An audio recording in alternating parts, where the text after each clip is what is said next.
أعزائي المشاهدين، السلام عليكم ورحمة الله وبركاته. عاملين ايه يا جماعة؟ يا رب دايما تكون بصحة وسلامة يا رب. الفيديو بتاعنا النهاردة هنتكلم فيه عن عملات السلطان حسين كامل.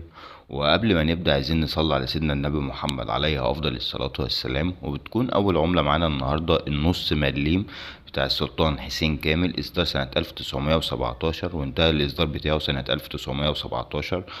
المادة اللي هو معمول منها البرونز بوزن 3.33 جرام، والقطر 20 ملي متر، والسمكة بتاعته 1.5 ملي متر. كمية السك المعروفة عن العملة ديت 4 مليون قطعة. بس تخيل بقى ان انت تجيلك من سنة 1917، تمام، وتعرف تجيبها بالحالة الأنسر، فده صعب جدا جدا جدا. ولذلك معظم العملات بتاعت الحلقة ديت ممكن تقل عن يعني الأسعار اللي أنا هقولها لك مثلا بنسبة 20%، لأن أنا مضمنش حالة العملة اللي معاك عاملة ازاي. بس هي العملات دي غالية جدا جدا، تمام، بسعر للأنسر ب7500 جنيه، بواقع 150 دولار. نخش على تاني عملة معانا النهاردة الواحد مليم، إصدار سنة 1917 وانتهى الإصدار بتاعه سنة 1917 برضو. معمول من مادة النحاس والنيكل، بوزن 3 جرام، والقطر بتاعها 18 ملي متر، والسماكة بتاعته 18 ملي متر. دي ممكن توصل لك عادي أنصر لأنها من النحاس والنيكل، تمام. بكمية السك المعروف عنها 16 مليون قطعة، بسعر الأنصر 600 جنيه، بواقع 12 دولار. ولذلك أنا بقولك اكتب السعر بالدولار عندك في الورقة، واكتب كل البيانات عن العملة عشان خاطر محدش يضحك عليك. نخش على تالت عملة ال2 مليم، إصدار سنة 1916 وانتهى إصدارها سنة 1917. معمولة من مادة النحاس والنيكل، بوزن 3.9 جرام، والقطر 20 ملي متر، والسمكة بتاعته 1.9 ملي متر. كمية السك المعروفة عنها 12 مليون و306 ألف قطعة. بسعر بقى للأنصر يا جماعة 350 جنيه، بواقع 7 دولار. وعلى فكرة العملات دي بيتحكم فيها برضو العرض والطلب عشان تبقى فاهم يعني. نخش بقى على 5 مليم، إصدار سنة 1916 برضو وانتهى إصدارها سنة 1917. معمولة من مادة النحاس والنيكل، بوزن 85 من 100 جرام، والقطر بتاعها 23 ملي متر، والسمكة بتاعتها 1.45 من 100 ملي متر. كمية السك المعروفة عنها 49 مليون 776 ألف قطعة، تمام. بسعر للأنصر يا جماعة 150 جنيه، بواقع 3 دولار. نخش بقى على خامس عملة معانا النهاردة ال10 مليمات بتاعت السلطان حسين كامل، إصدار سنة 1916 وانتهى إصدارها سنة 1917. معمولة من مادة النحاس والنيكل، بوزن 6 جرام، والقطر بتاعها 26 ملي متر، والسماكة بتاعتها 1.5 ملي متر. كمية السك المعروفة عنها 13 مليون و17998 قطعة. 13 مليون، عشان اللي عايز يكتب 13 مليون و17998 قطعة. بسعر للأنصر يا جماعة 200 جنيه، بواقع 4 دولار. نخش بقى على سادس عملة القرشين بقى والحاجات الغالية بقى بتاعت السلطان حسين كامل، إصدار سنة 1917 وانتهى الإصدار بتاعها سنة 1917. معمولة من مادة الفضة، وزن 2.8 جرام، والقطر بتاعها 19 ملي متر، والسمكة بتاعتها 1.8 من 100. تمام، يعني واحد قدامه علامة 0.8، 1.8 من 100 ملي متر. كمية السك المعروفة عنها 2 مليون و180 ألف قطعة.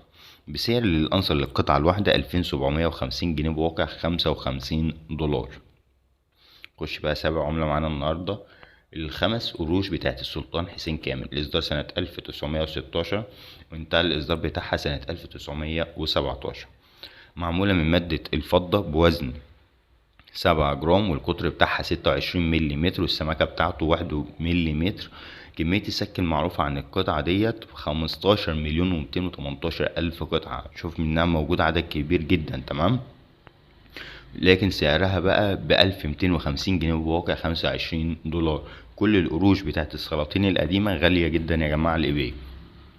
نخش بقى على 10 قروش بتاعت السلطان حسين كامل، إصدار سنة 1916 وانتهى الإصدار بتاعها 1917. معمولة من مادة برضو الفضة، بوزن 14 جرام، والقطر بتاعها 33 ملي متر، والسمكة بتاعتها 1.5 ملي متر. كمية السك المعروفة عنها 7 مليون 759 ألف قطعة. بسعر للأنصر ب1650 جنيه، بواقع $30. نخش بقى على تاسع عملة معانا النهاردة، برضو ال10 قروش، إصدار بقى سنة 1917 وانتهى إصدارها سنة 1917. الوزن بتاعها 14 جرام، والقطر بتاعها 33 مليمتر. اسمع بقى السماكة اللي أنا بقولها والناس فاكرة إنها هي ملهاش أي لازمة، 1.6 مليمتر. أما اللي قبلها اللي هي ال10 قروش اللي قبلها، السماكة بتاعتها 1.5 مليمتر. هتقولي طب عشان يعني انت ليه بتقولي السماكة؟ اقولك عشان في اللي هي اول واحدة اللي هي 1.5 مليمتر دي برضو اصدار سنة 1916، وفي اصدار منها سنة 1917. تفرقها ازاي بقى عن اللي اتصدرت في سنة 1917؟ بالسماكة يا معلم. تمام، انت لما بتروح تعرضها على حد بيقيس السماكة بتاعتها ويقولك هي فعلا اصدار سنة 1917 ولا اصدار سنة 1916 و17 عن طريق السماكة. عشان كده انا بدأت اقول الحاجات دي في الفيديوهات بتاعتي. المهم يعني انا كنت يعني مش عايز اطول عليكم في الفيديو ده. زي ما انا قلت السماكة بتاعتها 1.6 مليمتر، مختلفة عن اللي قبلها. كمية السكة المعروفة 2 مليون قطعة مش 7 مليون قطعة زي اللي فاتت. بسعر الأنصر لذلك سعرها عالي ب2200 جنيه بواقع $40. نخش بقى على 10 عملة معانا النهاردة، ال20 قرش بتاعت السلطان حسين كامل، إصدار سنة 1916 وانتهى إصدارها سنة 1917. الوزن 28 جرام، والقطر 39 مليمتر، والسمكة 2 مليمتر كاملين، مفيش كسور يعني. كمية السك المعروفة 2,340,000 قطعة. بسعر للأنصر 6050 جنيه بواقع $110. نخش بقى على العملة رقم 11، ال20 قرش، إصدار سنة 1917 وانتهى إصدارها برضو سنة 1917. معمولة من مادة الفضة، بوزن 28 جرام، والقطر 39 مليمتر، والسمكة 2 مليمتر. كمية السك المعروفة عنها 250,000 قطعة فقط لا غير. بسعر للأنصر 16,500 جنيه بواقع $300. بواقع $300. خش بقى على القرشين بقى، إصدار سنة 1916 وانتهى إصدار سنة 1917. معمولة من مادة الفضة، الوزن 2.8 جرام، والقطر 19 مليمتر، والسمكة بتاعته 1.8 مليمتر. كمية السك مقاربة ل7 مليون قطعة، يعني 6,966,000 قطعة. ده سعر الأنصر بتاعها 1100 جنيه بواقع $20. نخش بقى على ال5 قروش، إصدار سنة 1917 وانتهى الإصدار بتاعها سنة 1917. معمولة من مادة الفضة، بوزن 7 جرام، والقطر 26 مليمتر، والسمكة بتاعته 1 مليمتر. كمية السك المعروفة عنه 5 مليون قطعة و36,000. 5 مليون و36,000 قطعة. بسعر للأنصر 825 جنيه بواقع $15.